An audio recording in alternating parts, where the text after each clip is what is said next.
the 16th of June at 12 o'clock. At this time, we're going to call the Utilities Committee of Cleveland City Council to order. If I could ask the committee clerk, Ms. Moss, to please call the roll. Casey. Here. Bishop. Hairston. McCormick. Present. Polincic. Santana. Here. Slife. Present. Mr. Chairman, we have a quorum. Thank you, Madam Clerk.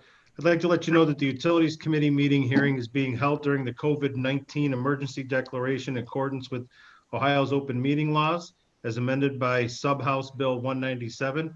This meeting is being held using the Zoom platform and is being live streamed on YouTube and on Cleveland's Channel 20. In accordance with the open meeting regulations, notice of this committee hearing was publicly posted. At this time, we want to give a brief overview for those who have not used Zoom or haven't been on a Zoom committee meeting. Committee hearing will be conducted as all committee hearings in accordance with the council's Robert's Rules of Order. The chair will facilitate the meeting and call on persons to speak. If you wish to speak, please use the raise your hand option on Zoom. Please limit your comments today to the matters before today's committee. And Council Rule 15 requires that all legislation be heard by committee and that members of a committee recommend whether legislation should be passed by the full council. As is our usual practice, the vote to recommend will be done by voice vote and recorded by the committee clerk as required by rule. So again, I'd like to thank everybody for participating in today's meeting. We want to roll right into it. And Director, I think we have a guest from CHN here with us today. So what we're going to do is we'll accommodate our guest. We'll do the one piece of legislation out of order, and then we'll go in numeric order. So ordinance number 489-2020, authorizing the Director of Public Utilities to enter into one or more agreement with CHN Housing Partners to administer energy, water, and sewer conservation services to low-income homeowners for the Division of Water, Water Pollution Control, and Cleveland Public Power, Department of Public Utilities for a period of 1 year with a 1-year option to renew, exercisable by the Director of Public Utilities. Director Davis.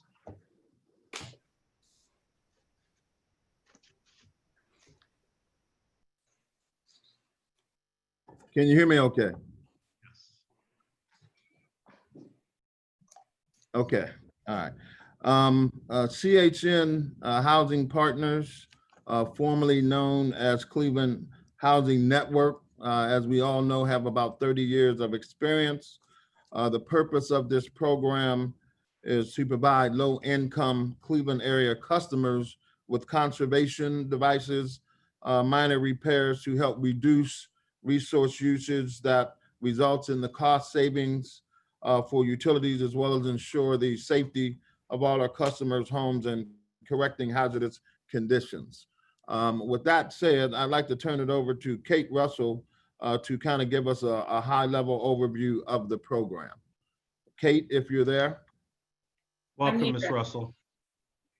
Thank you, Mr. Chair, and thank you, Director Davis. Thank you.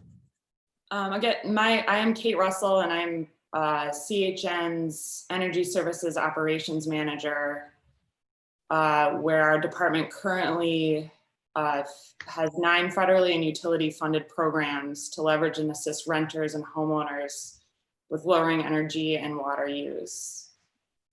We administer these programs in conjunction with neighborhood-based partners who perform intake, conduct field inspections, and closeouts, and ensure quality control. Our longstanding partnership with the City of Cleveland's Department of Utilities has remained a vital source of collaborative funding to provide emergency repairs for our city's low-income and most vulnerable populations. Our water pollution control and water repair fundings ensure homeowners with failing plumbing infrastructure at their residence receive the necessary repairs and upgrades tailored to meet their needs and ensure that they have healthy and efficient water and sewer access.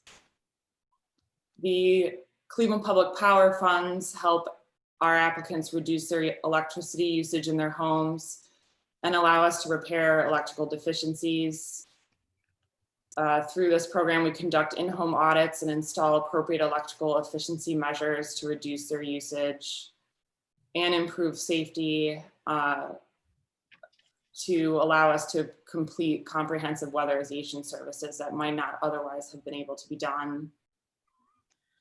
CHN averages 8,000 energy services jobs a year. Again, most of our 12 sources of utility and federally funded programs are collaborative, and much of this work could not be done without this particular grant from the city of Cleveland.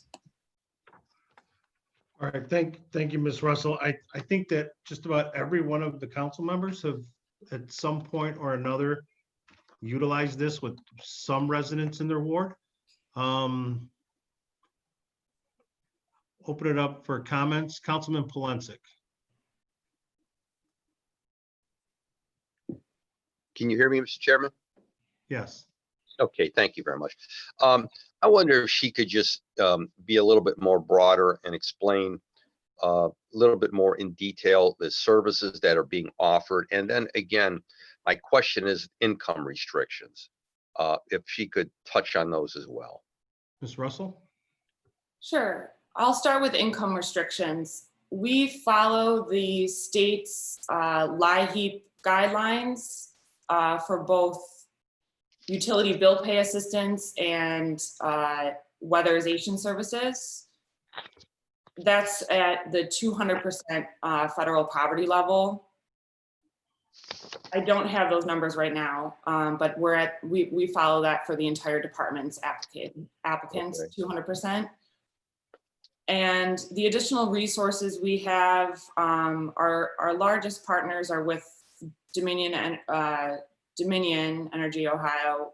We have $6.5 million per year and do about 1,700 weatherization jobs. We have $4 million in funding from the state's home weatherization assistance program. So there's an additional 400 weatherization projects. We have the funding from the state's electrical partnership program, which covers CEI or First Energy residents. We also have additional funding, $2.3 million from Community Connections, which is directly from First Energy.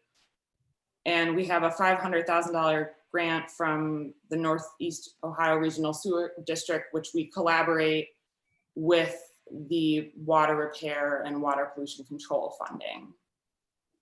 Okay, so, but can you please hear me? Go ahead, Councilman. Again, could you just tell a little bit more on the actual services being provided? Because obviously people are watching this that know very little about the program. So could you just be a little bit more broader about the services being offered? Ms. Russell? Sure.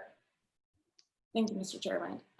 The services within the Energy Service Department are provided to clients who come in from our HEAP offices, where we're serving 30,000 people in Northeast Ohio that are looking for assistance with particular repairs. The weatherization services cover heating and insulation. Those services we offer to both homeowners and renters. The electric baseload assistance programs, which involve replacing inefficient appliances and LED bulbs, are for both homeowners and renters. And the sewer and water repair programs are just for homeowners. Okay. Ms. Russell, if you could, I think what the councilman was trying to get at was, what exactly does the weatherization program entail? What do you guys come in and do in the homes? I think correct me if I'm right or wrong, Mr. or Councilman Polensek, but I think you're looking for more specific. If I'm getting the weatherization program, or if CHN is coming in to provide services, what exactly is it that we could get? Not only because the residents don't know what could be offered to them. Okay. Correct, correct, Mr. Chairman. Thank you, Mr. Chairman, for the clarity. So the weatherization program covers air sealing for heating and cooling measures. So hot water tank repair, furnace repair, air sealing among the whole house shell, wall insulation, attic insulation, basement insulation. We upgrade electrical repairs. So we replace knob and tube, we replace Federal Pacific panels, any dangerous, hazardous electrical repairs that are needed. The scope of the plumbing work can include, all leaking pipes, all leaking drain pipes, sewer line replacements. It's a broad scope.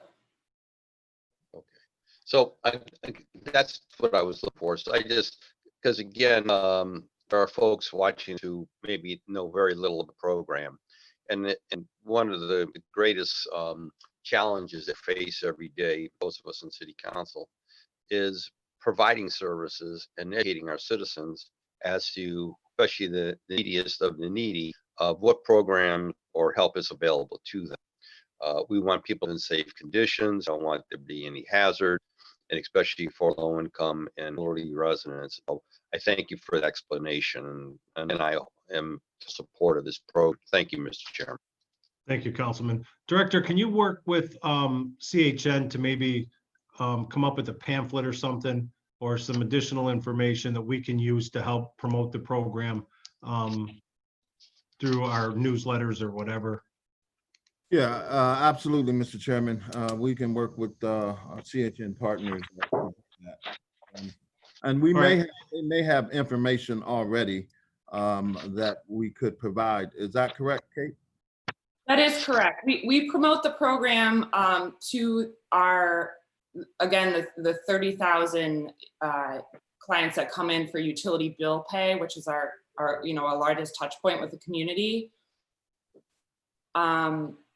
And it's promoted and marketed at our scattered sites, and people are made aware of it. We do a lot of marketing out to the public to those folks who have received utility bill pay assistance. Okay, if you could provide that information to the Department of Public Utilities, so that we may be able to get that information to our chairman, and then our chairman may be able to get that information out to the utility committee as well as council as a whole.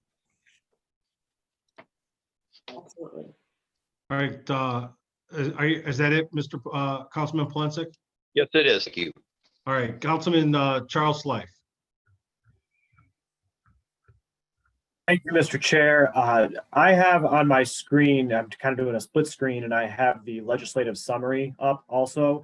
And just a point of clarification, it says in a number of spots that the program is for low-income Cleveland area residents. And I know that we have a regional water department, but I guess my question for the director is, are these $900,000 earmarked specifically for low-income Cleveland residents to benefit, or is this for broader low-income residents within the service area?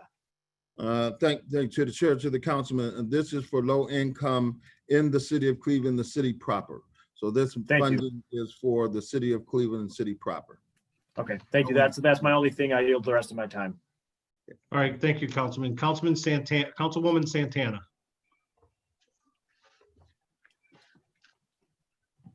Got it. Can you hear me? Yes. Okay, thank you, Mr. Chair.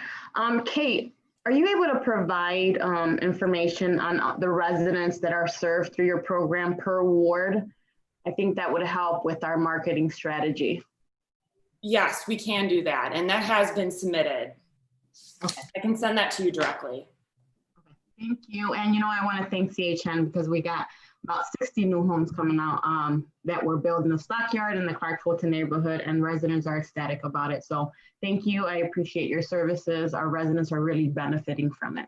So I yield my time. Thank you. Thank you, Councilwoman. Councilman Jones.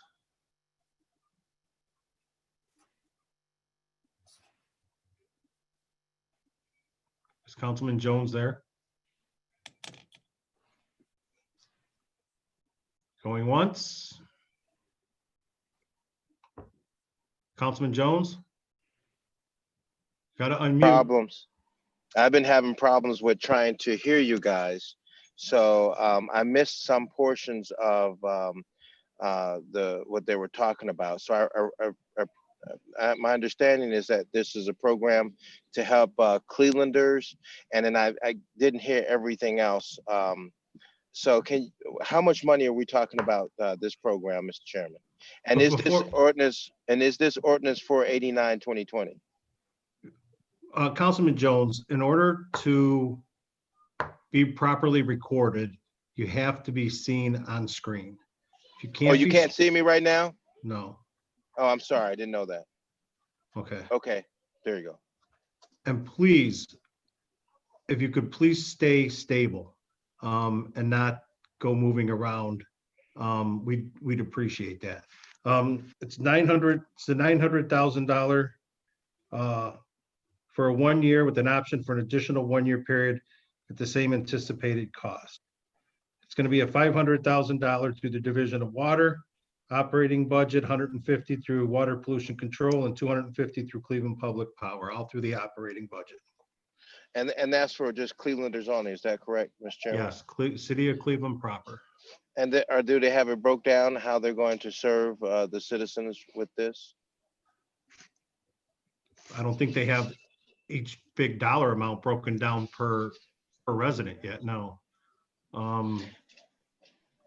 What's your? I guess the issue is I didn't hear what I was trying to say to you earlier. I was trying to get in and I was having technical difficulties being able to hear you guys. So I had to go all the way back out of the program to get right back into the program. And so I didn't get the gist of everything that was said. And so what I'm trying to do is grasp what the overview of the program is. Is it just dealing with the Cleveland Public Power, or is it dealing with all the utilities across the board to help low-income families? Basically, this is the weatherization program for your residents in the city of Cleveland and low income. They got a number of funding sources. This is just the portion that the city of Cleveland provides for them. I see. All right. And so we do this every year. Is that correct, Mr. Chairman? Yes. Okay. And do we have, Mr. Chairman, to the director, a breakdown of those services provided in the city of Cleveland on a ward basis? Here to the councilman, according to Kate, that information is available, and we will provide that information to our chairman to disseminate to the other council. And then what I will do is because, one of the things I want to make sure, Mr. Chairman, to the director is that the information is sent directly to me.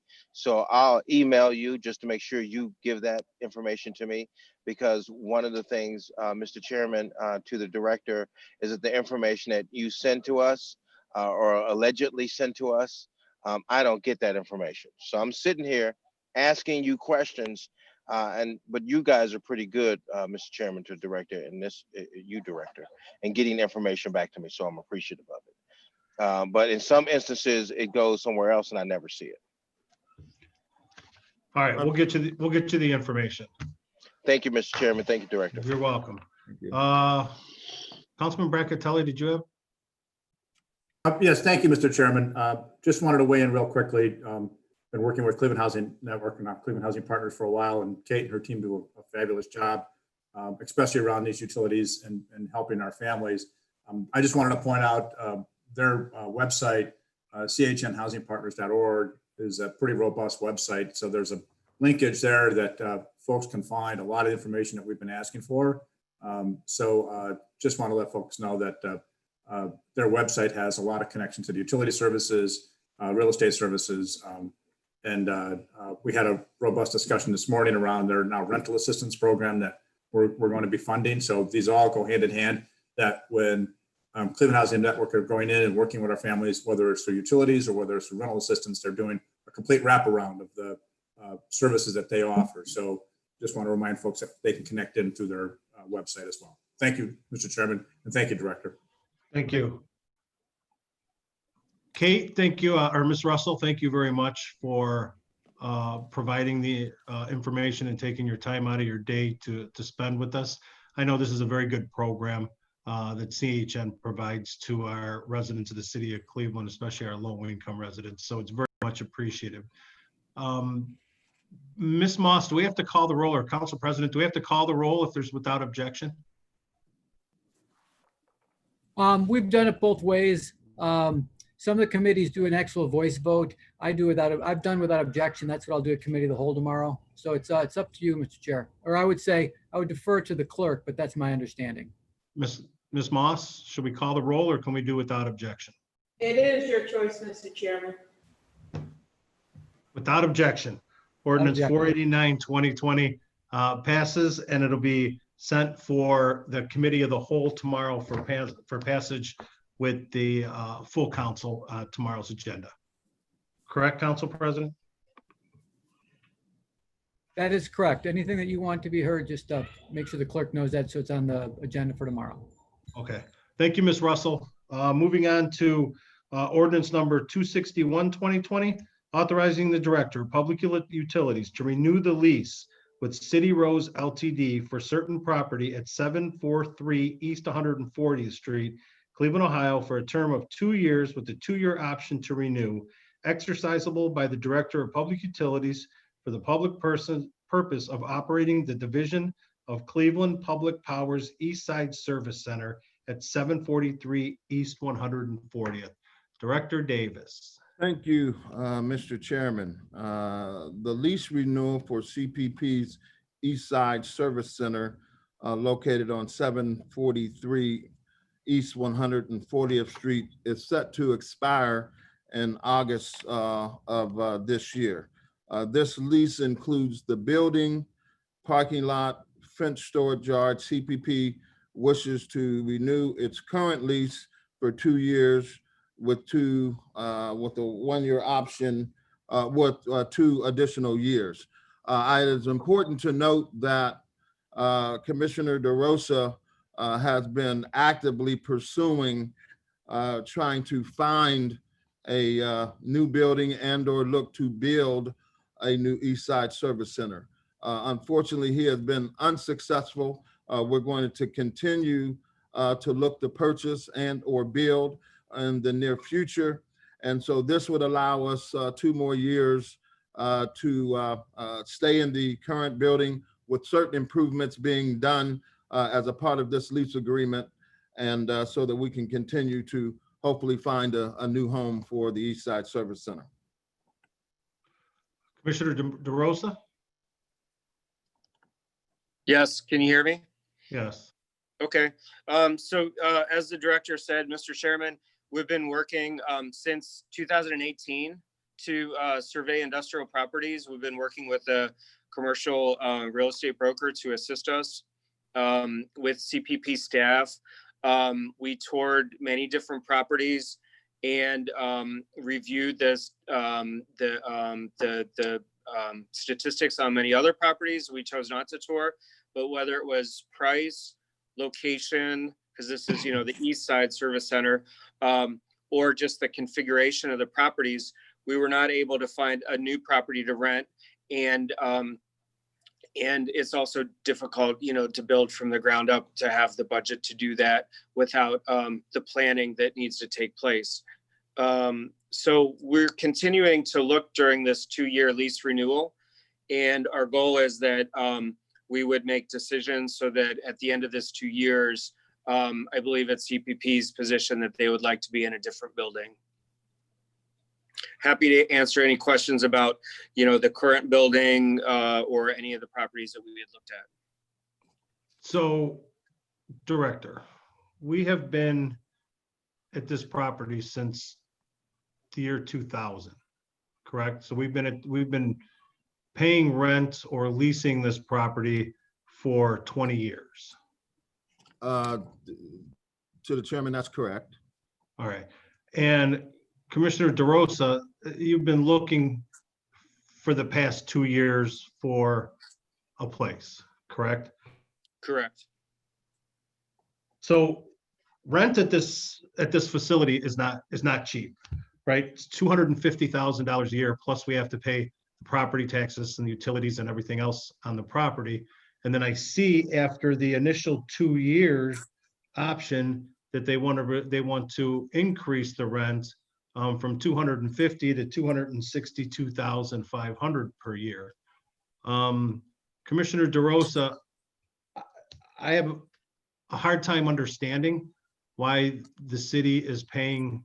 I understand that it's a large piece of property, some 4 acres or something like that, or whatever it's on. However, just like I don't think our West Side Center, our service center, not for CPP, but for our public works, rents a facility on the West Side. Cleveland Public Power has been around for a very long time, right? And it's 2020, and we know that Cleveland Public Power has been around since 60s, I think the 60s or something. Councilman Kane, you know? I would say Our probably assistant director. 100 years, Chairman. 100 and some years. I think it's come to the point where we're at the time where I believe Cleveland Public Power should be owning their own property after over 100 years in service. So I'm not keen on this piece of legislation the way it's written. Commissioner DeRosa, I can see the 2-year, but one thing I would like to do is I'd like to ask to amend this legislation to include the additional legislative authority after the original 2-year. If we could do that. This way, we're in the original 2-year, but I'd like to see this come back before the council. And Commissioner DeRosa, I would strongly encourage some sort of plan to be in place before 2022 with what we're going to do with Cleveland Public Power. Cleveland Public Power is currently at a tipping point right now with a lot of things that are going on. And I think that the director and the assistant director are doing a very good job of, I won't say cleaning up Cleveland Public Power, but putting it back on a proper path.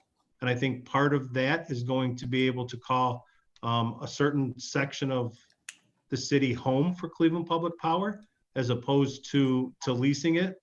So I'm not sure if I need a second on the amended legislation or not. Mr. Chairman, Yes. I'm happy to offer that amendment. Can the chair make an amendment? If not, I'm happy to offer it for you. Okay. I'm not. Councilman Polensek?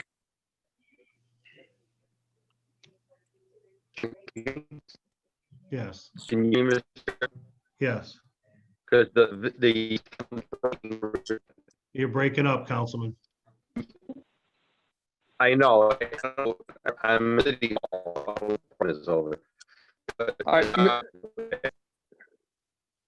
Mr. Chairman, I'd like to make an amendment to require additional legislative authority after this 2-year extension of the lease. Second. Second. Second, Anthony Harrison. Hang on for a second, Councilman Polensek. Ms. Moss, do we have to call the roll on the amendment? Yes, Mr. Chairman, I'll call the roll.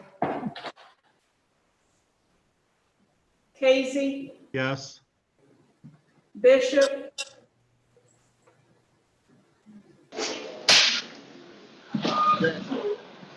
Harrison, Yes. McCormick, Yes. Valencic,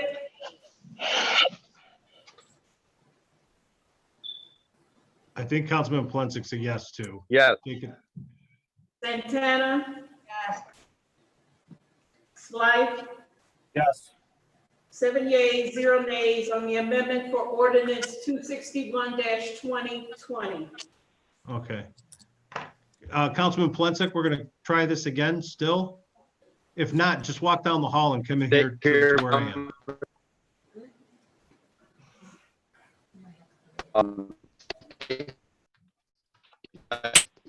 Now, All right, we're not hearing you. If we could, Mike, we'll come right back to you. come on down the hall and join me in this room. Okay. Councilman Jones. Councilman Jones, thank you you, have to Mr. wait until you're unmuted. Thank you, Mr. Chairman. Can you hear me now? Okay. Yes. Okay, excellent.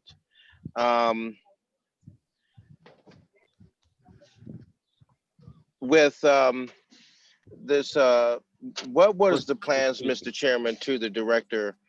Did Cleveland Public Power have any plans on going to another option or alternative? To the chair, to the councilman, our direction after doing an assessment of the building, looking at the improvements that were needed in 2018, were to try to get another site, lease another site, purchase a site, and or build a site for the needs that are necessary for the kind of the acreage that you need for this type of building and the function that it has. So the plan is and continues to be the plan to purchase and or build a new site service center based on the information that we now know and what the chairman is indicating about being in the building for since a long time now, 20 years or so, that we could have probably purchased something. So that is the plan, to look to purchase something and or build something within this 2-year period of time that we have with this current lease if passed by council. And Mr. Chairman, you know, one of the things that you've heard me talk about at the table was, you know, what is the projection or the future of Cleveland Public Power? And that we were told before you became chairman that there will be a overview where we would actually sit down and talk about the future of Cleveland Public Power and its layout and where we look to be 5-10 years down the road.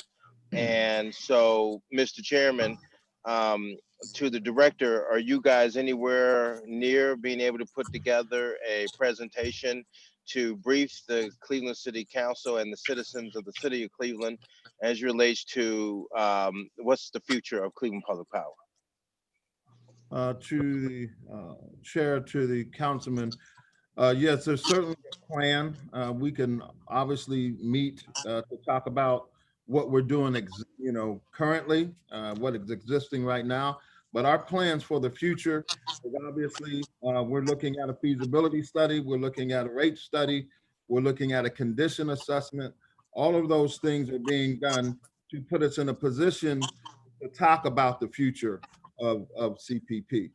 So we can't say today that we're ready to embark upon that holistically, but I can tell you that plans are being made. We're currently making those strides to come up with a strategic plan and an operational plan as it relates to the future of CPP. So there's a lot of things that are going on right now, and we're kind of in the midst of doing it all. But first and foremost is the condition assessment that would kind of drive and prioritize our capital needs. And then we can talk about what the future looks like in terms of a rate structure and the feasibility of continuing to operate as a municipal electric utility. And Mr. Chairman, you know, that now you're the chairman of the utility committee. This question was asked back in 2018. And we were told then some of what you're saying now in terms of doing the studies and those sorts of things.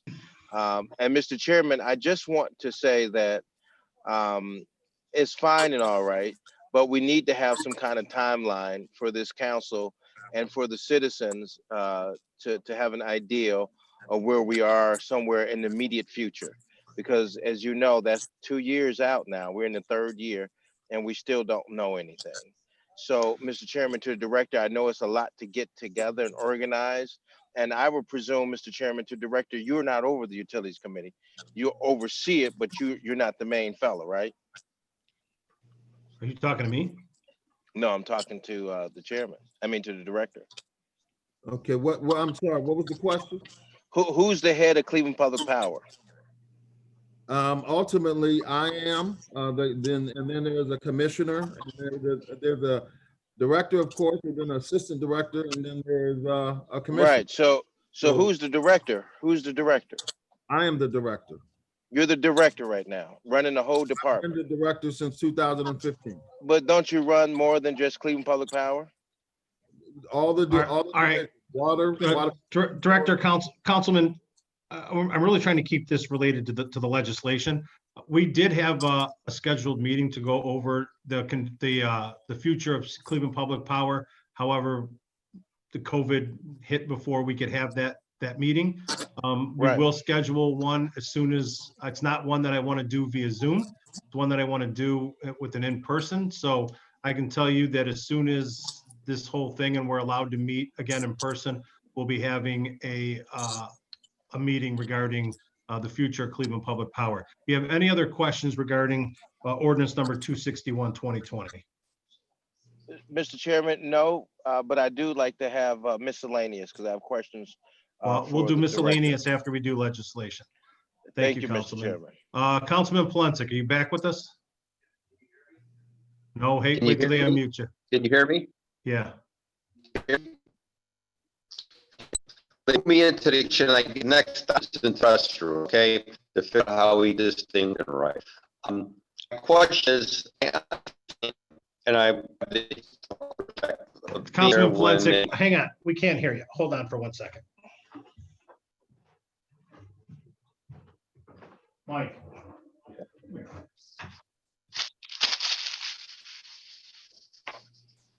What is the audio so bad? Okay. Can you hear me now, everyone? I hope. Yes. Okay, thank you. Now move me into another room.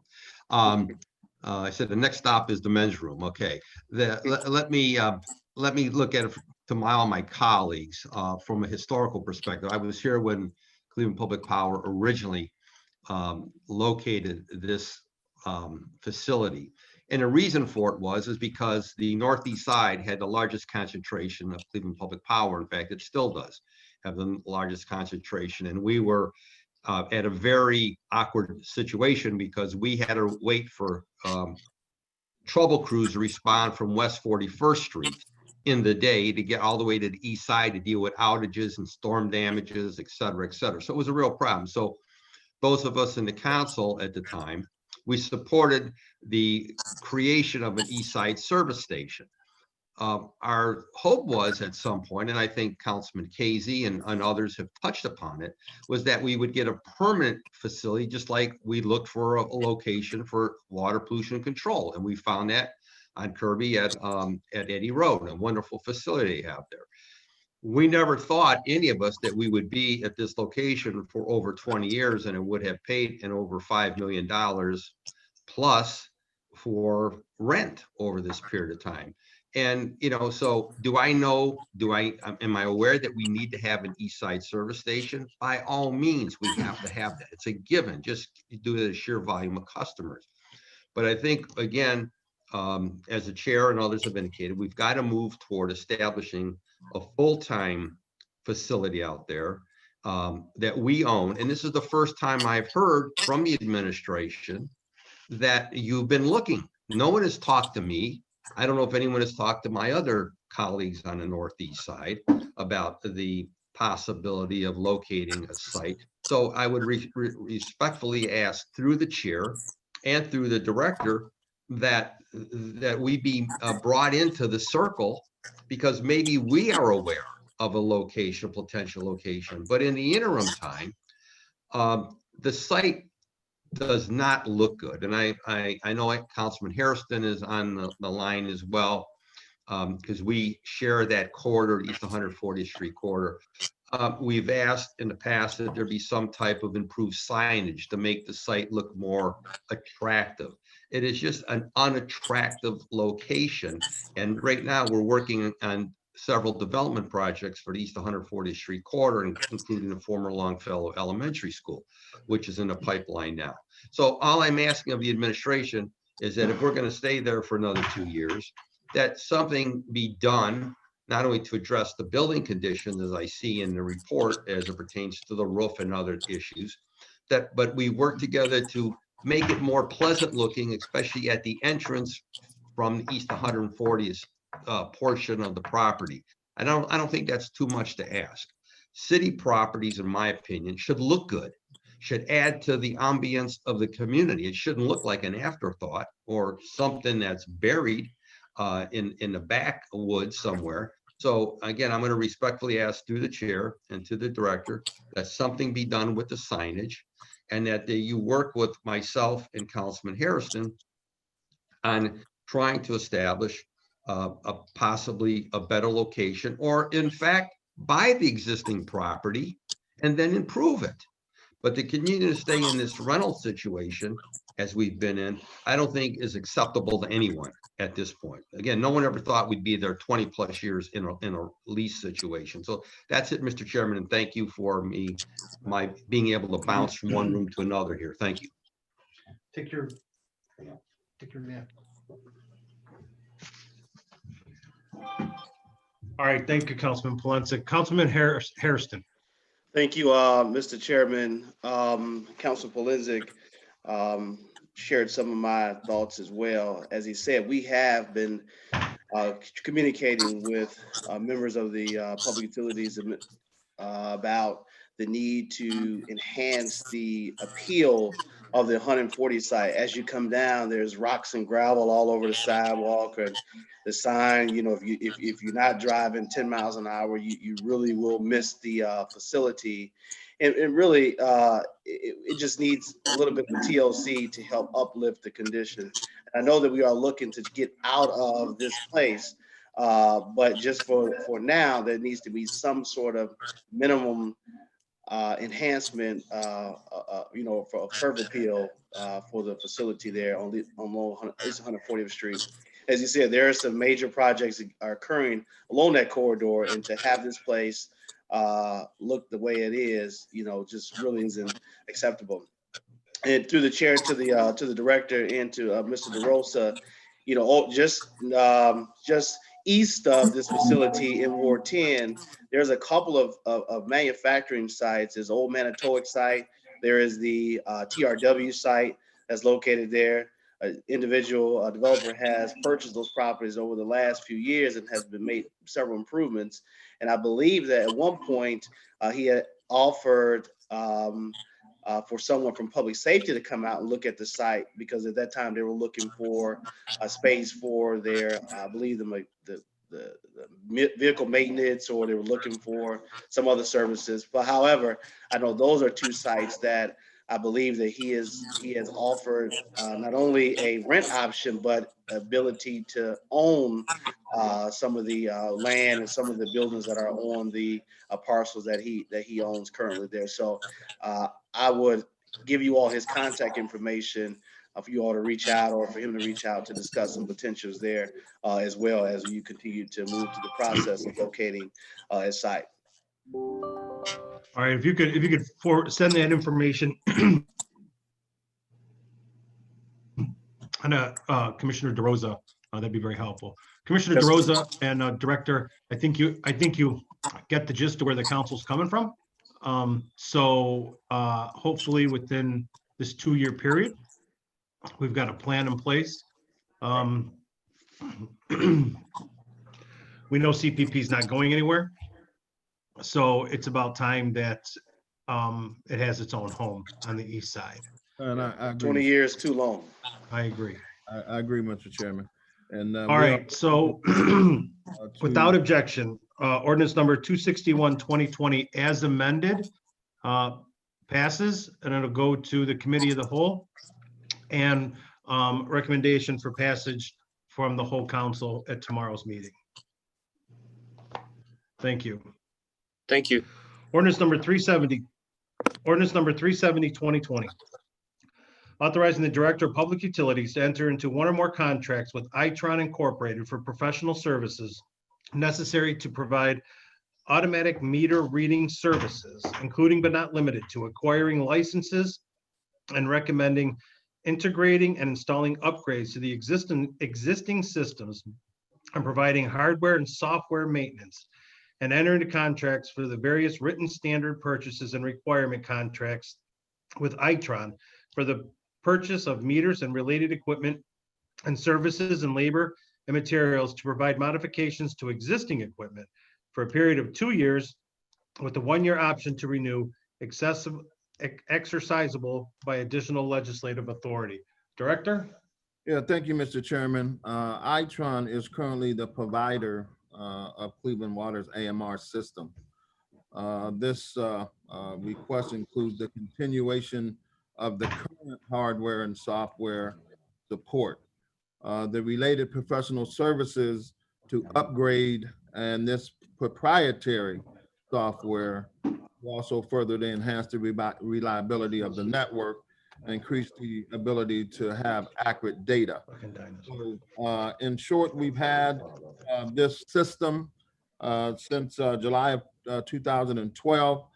This is the AMR system, and it is proprietary. And so we are asking that we continue to have the upgrade, the hardware and software licensing needed to stay current and stay within licensing for both hardware and software. And again, this is a direct award contract. To the Because chair, they that's own the correct. equipment and they need to maintain it. That's correct. Anybody have any questions on 370-2020? Seeing none, ordinance number 370-2020 without objection. I'll pass utilities. It'll be considered by the committee of the whole and passage of city council tomorrow.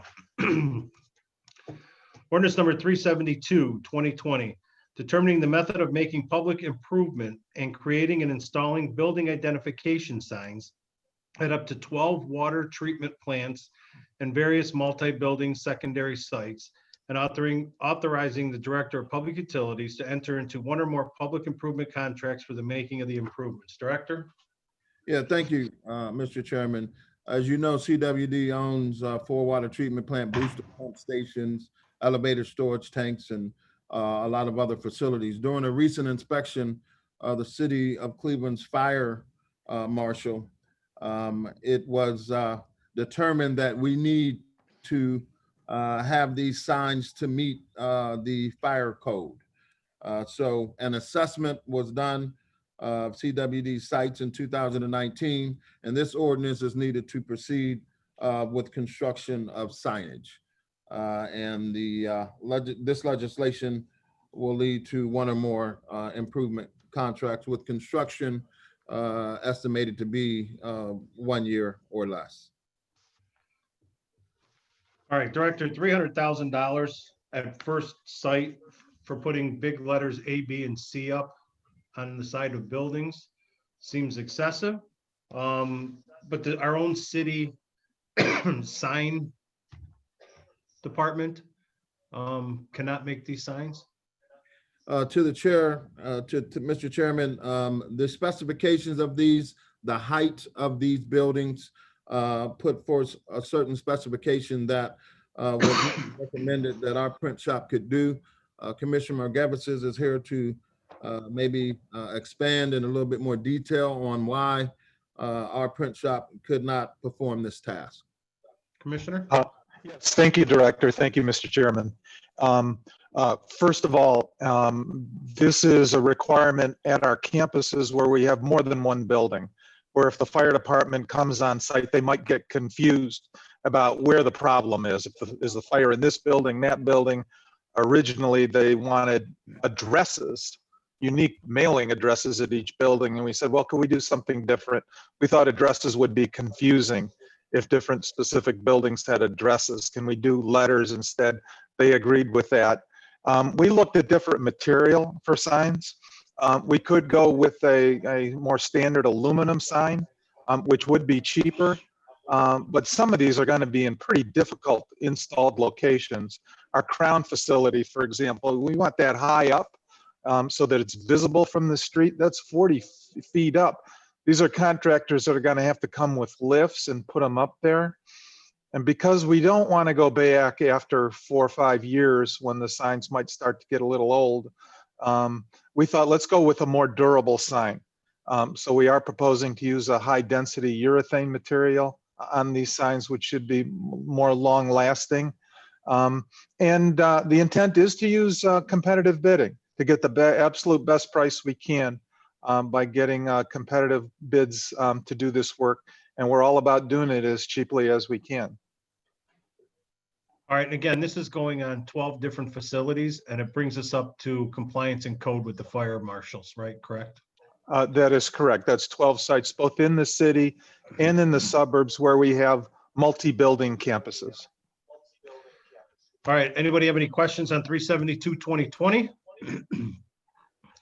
Seeing none, without objection, 372-2020 passes. It'll be Thank you, considered, Mr. Chairman. be considered for committee of the whole and passage of the council meeting tomorrow. Ordinance number 376-2020, authorizing the purchase of one or more equipment requirement contracts for various types of electrical test equipment and labor and materials necessary to maintain and repair electrical test equipment, including training when necessary, for the Division of Cleveland Public Power, Department of Public Utilities, for a period of 2 years with 2 one-year options to renew, the first of which is exercisable by additional legislative authority. Director? Yeah, thank you, Mr. Chairman. This legislation will authorize Cleveland Public Power to enter into one or more requirement contracts to purchase new testing equipment. CPP must comply with the equipment maintenance and testing requirements of the agencies that regulate CPP, such as NERC and PJM. So this is testing for compliance as well as safety. The anticipated cost is about $300,000 per year. And again, this legislation will lead to requirement contracts for up to 2 years with 2 one-year options to renew, Mr. Chairman. All right, and again, this is just for what kind of testing equipment from CPP? I'll yield to the Commissioner, Joy Perry. Can you hear me? Yep. Yes. Okay. This testing equipment will be to determine faults under our underground cables, testing equipment to analyze voltage loss, where it's high or low, relay, battery testing, the transformers and the turn ratio testing. This is standard equipment for our industry to test our equipment for reliability and to respond to any outages or any service deficiencies we may have. All right, anybody have any questions on 376-2020? Councilman Joe Jones. Well, now I'm not. Councilman Jones, you're gonna have to wait till you're unmuted before you start Okay. talking. All right, do you got it? Go Can ahead. you hear me okay, Mr. Chairman? Yes. You know, as we get used to these times, I know it seems, some of the people seem to be impatient with it, but we have to get used to this Zoom thing. But looking at this contract here, how long have we been bidding out this contract, Mr. Chairman, to the director? Commissioner or Director? I'm going to yield to the Commissioner. This is something that I believe we test every year, Commissioner. To the director, yes, we have always had to have this equipment and we have to renew and buy new equipment to check to have for our safety crews. So we've always been doing this type of contract. And when you say always, Mr. Chairman, to the director, so we've been doing it from the existence of the organization and the operation? To the chair, to the councilman, that is correct unless laws have changed, but this is for compliance with PJM and NERC and FERC and all of those things. So it is required, and it also is related to safety as well. So this is something that is required yearly to do. And Mr. Chairman, to the director, one of the questions I'm going to ask, and I know sometimes it makes some of my colleagues mad when I talk about minority participation. And what is the minority participation, Mr. Chairman, that you've had this operation go on for at least 100 years? What is the minority participation of this contract? To the chair, to the councilman, this is specialized, which means that there has been zero participation. And Mr. Chairman, what are we doing to try to get participation in these contracts? Because so often, Mr. Chairman, we're passing hundreds of thousands of dollars here, millions of dollars over there, tens of million over here in these contracts. And at the end of the day, we're looking at $200-400 million over a space of a number of utilities, but yet we don't have the minority participation. How would you think, Mr. Chairman, to the director, we should try to, deal with getting minorities a part of these contracts? Well, to the chair, to the councilman, I'll be very candid. We with this type of testing equipment, it will be very difficult. Obviously, we work with OEO to see and we don't believe that this lends itself to subcontracting. So obviously, we work with OEO every chance we get to make sure that we can adhere to OEO participation, especially as it relates to CSB participation. So we'll continue to work with them, but this is somewhat specialized, Councilman Zone. Well, I would like, Mr. Chairman, to the director, if we can get, and I probably presume they probably don't even have an operation here in the city of Cleveland, do they, Mr. Chairman, to the director? I'm not sure, to the councilman. I'm not sure if they have that or not in the city. So to the commissioner, do they have a operation in this city, Mr. Chairman, to the commissioner? They don't.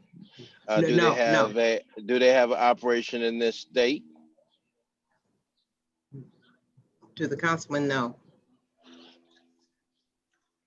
So, Mr. Chairman, I would just say to the director, we've been running this thing for all these years, and we don't even have participation from people in the state of Ohio or in the city, and it's 100 years. I mean, I don't know what we could do to begin the process to reevaluate, Mr. Chairman, to the director, when you're starting to put together the projection of how you see the future of these utilities operating. How do you include people of color, and how do you include the citizens of the city of Cleveland, and how do you include businesses in the state of Ohio? We should at least be able to take care of our own.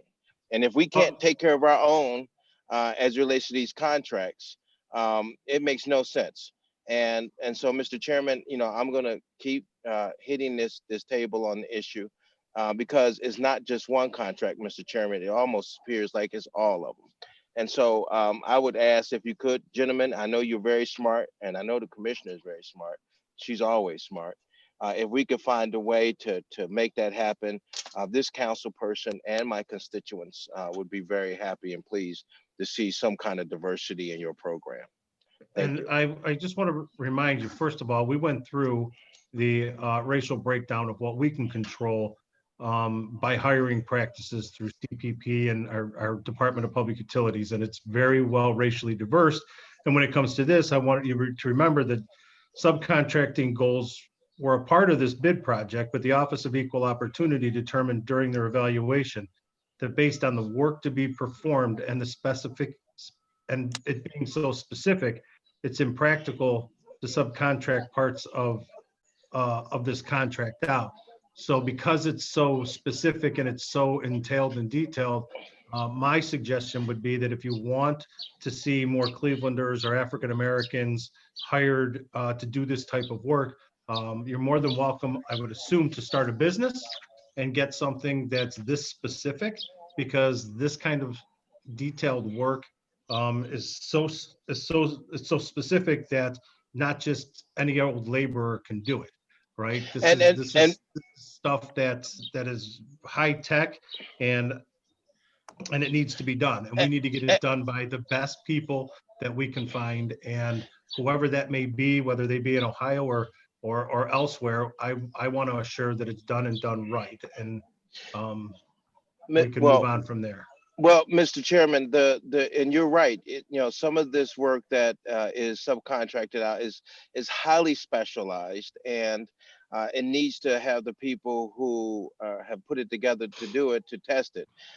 However, we see other examples in other cities that when the wheel of the political will of the city is to move in the direction to make that change, we can look at Atlanta as a perfect example of that in terms of its hiring practices, as it relates to their contracts and how they let those contracts out, because this was a question that had plagued this council 20 years ago.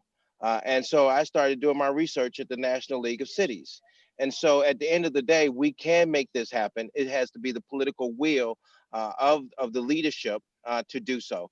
And so we'll find ourselves another 100 years down the line with the same answer and response. But if we put the political will in place and start to looking at ways and means to make it happen, we can do that. And Mr. Chairman, I would love to work with you and get granular with it. I got a perfect examples, and we can sit down. I can start showing you. I look forward to the conversation. And then you can start taking that information, that template, and then putting it again against all your contracts, so it can make it fair, so that the citizens of the city can participate, and the citizens of the state of Ohio as well. All right, thank you. Anybody else have any questions on 376-2020? So move. All right, hearing none, 376-2020 stands approved. It'll be considered by committee of the whole and the full council tomorrow. Ordinance 486-2020, authorizing the Director of Public Utilities to enter into one or more agreement with the Northeast Ohio Regional Sewer District to replace a water main in Brecksville Road under Chippewa Creek in the city of Brecksville, and the design of the main replacement, and to provide a prepayment or reimburse them for the city's share of the improvement. Director? Yeah, thank you, Mr. Chairman. This ordinance is authorizing the Division of Water to prepay and or reimburse Northeast Regional Sewer District for lowering a 12-inch water main in Brecksville under the Chippewa Creek. This as part of their Ohio stormwater program. This water main was installed in 1929 and it was at a higher depth. So it is incumbent upon us to lower that so that regional can do the work that they're needed. So we are, Cleveland Water is requesting legislation to authorize the prepay or reimbursement of their cost of the water main replacement in the channel, as well as the design of the main replacement at the cost estimated to be $330,000, Mr. Chairman. And that's just our portion of it, correct? That's correct. Any questions on 486-2020? So move, Mr. Chairman. Seeing none, 486-2020 stands approved. Be heard by committee of the whole and for passage of the whole council tomorrow. Ordinance 487-2020, authorizing the Director of Public Utilities to enter into one or more contracts without competitive bidding to Thermo Electron North American LCC, a part of Thermo Fisher Scientific, for the purchase of items and services required to convert the existing liquid chromatograph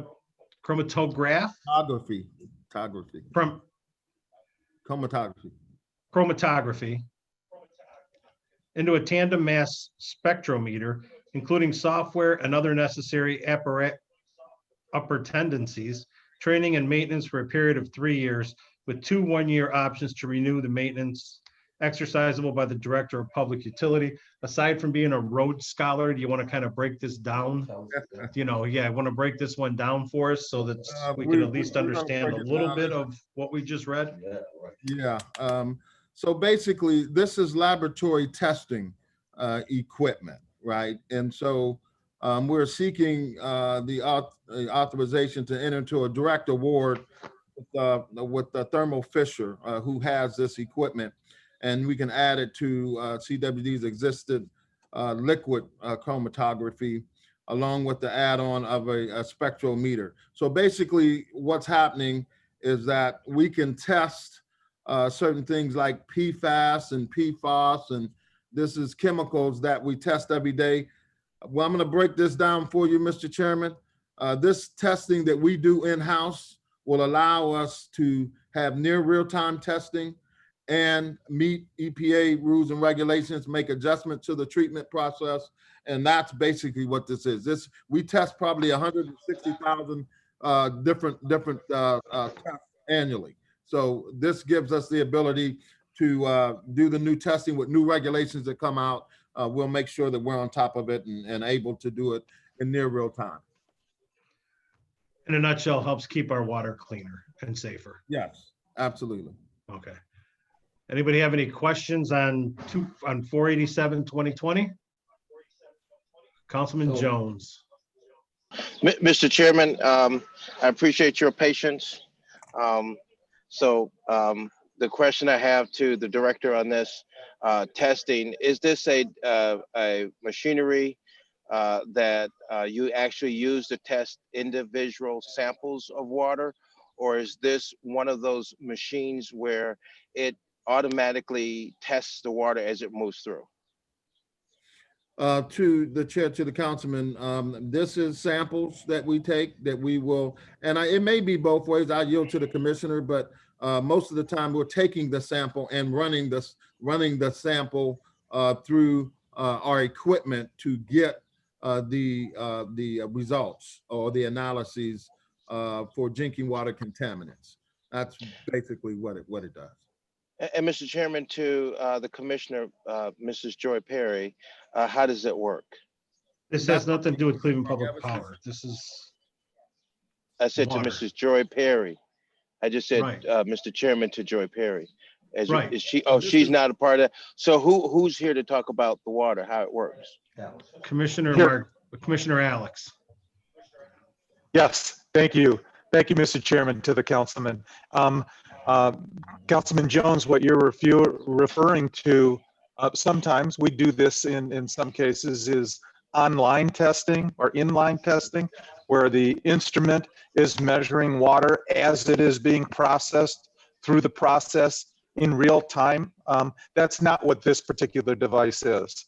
As the director indicated, you go and every couple hours, for example, maybe you go and grab a sample of the raw lake water coming in, you add a few reagents to it, and then you put it in this specialized machine and it tells you what's in there. Do we have any of these PFAS? Do we have any algal toxins? Whatever we may happen to be looking for.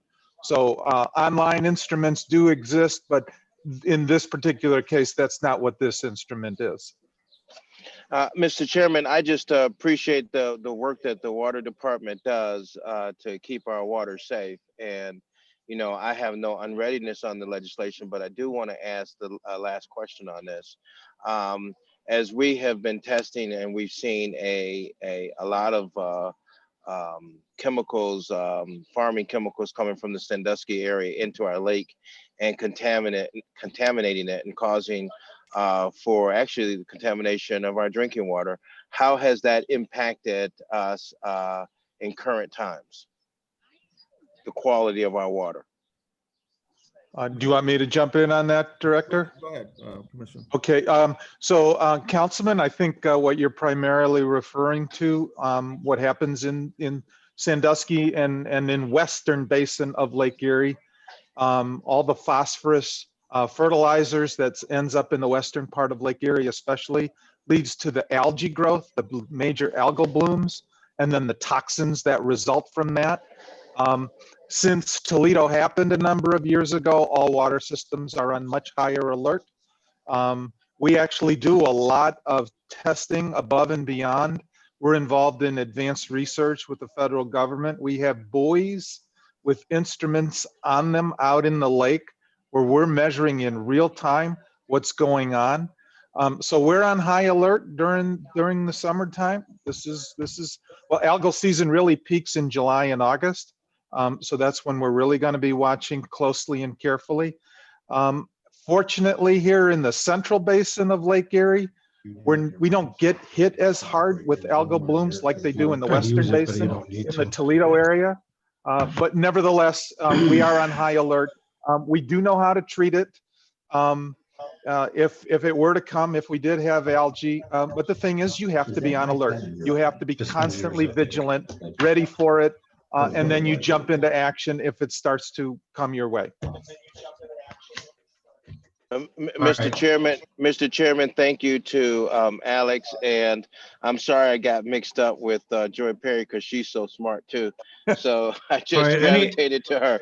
Thank So, you. Mr. Chairman, you to the director, you got some really good folks with you, and I really appreciate the fact that the water department, the water is always perfect. I drink from my faucet, and All so right, any I further thank you for questions on doing such a 487, great job. 2020? So moved, Mr. Chairman.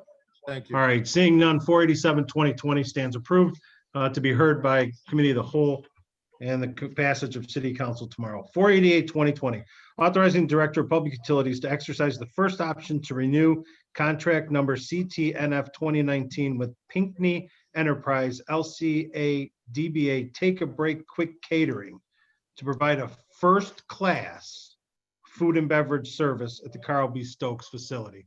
The important thing there is the first-class food and beverage. Director? Yeah, thank you, Mr. Chairman. The department is begging for additional authority to continue this concession agreement for the operation of the food services that is provided here at 1201. They go through a competitive bidding process. There's taste tests. We finally got one that is really, really outstanding. Great job, great food. And we would like to exercise the option to renew, Mr. Chairman, and feel free to come down and partake when you get an opportunity. I hear they got very good chicken fillies. That is correct. Anybody have any questions on 488, 2020? As long as the director's paid. Seeing none, 488, 2020 stands approved to be heard by Committee of the Whole and approved by the council tomorrow. Last piece of legislation, 490, 2020, authorizing the Director of Public Utilities to enter into a utilities repair agreement with the County of Cuyahoga to repay or reimburse directly related costs incurred by the county for the repair of storm and sanitary sewer lines on an as-needed basis for a period not to exceed 2 years, with one option to renew for an additional 1-year period exercisable by the Director of Public Utilities. Director? Thank you, Mr. Chairman. Upon request, the Cuyahoga County will repair the stormwater sanitary sewers and the public right-of-way easements, including stormwater sanitary connections, laterals, and backfill. So if water department's out doing a job and it is sometimes complex, too complex for our staff to make the repairs, this agreement would allow them to come in and be able to make those repairs where CWD may not be the best folks to take care of it. And pretty much response time would be great, and so that we can move forward because most times we're digging, it's happening right then and there, and we need that assistance right there. And for the most part, this will work greatly for the operation of both of utilities, Mr. Chairman. Anybody have any questions on 490, 2020? So moved, Mr. Chairman. Seeing none, 490, 2020 stands approved to be considered by passage of the council, Committee of the Whole tomorrow and City Council tomorrow afternoon. Anybody have any further questions? We need to get out of City Hall. It closes at 2 o'clock, and I don't want to hold up the staff here. Seeing none, the meeting stands adjourned, and we will meet again at the call of the chair. Thank you. Thank you, Mr. Chairman.